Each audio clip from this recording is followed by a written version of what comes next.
Si Vice Ganda ang pinakapangit ang joke. Sa totoo lang. Ha?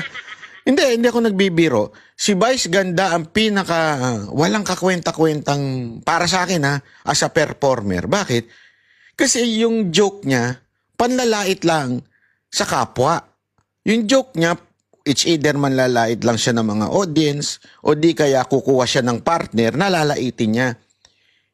Nagigets nyo? Yun yung para sa akin joke na corny.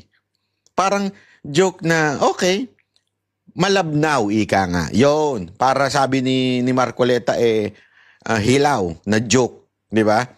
Kasi yung talaga mga magagaling na joker, katulad ni,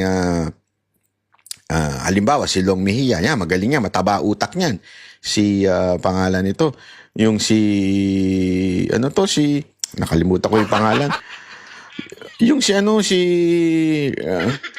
Alien. Yun, si Brad Pitt. O, di ba? Yan, mga matataba isip niya. Yung mga matatalas ang isip niyan. Yeah?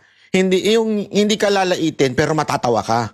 Maraming ganun na ganun na tao, na nakakatawa sila without insulting people. Di ba? Si Vice pangit, wala. Mangiinsulto lang siya na mangiinsulto. Magpapatawa siya through insulting another person. That kind of talent is walang kwenta.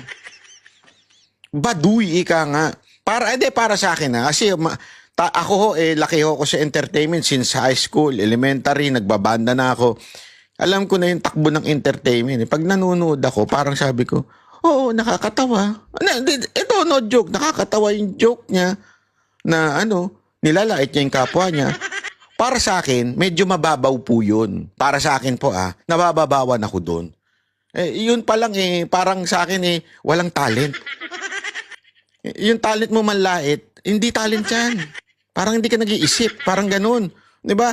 Kasi ang pagiging komedyante, yan isa sa mga matatalas ang isip.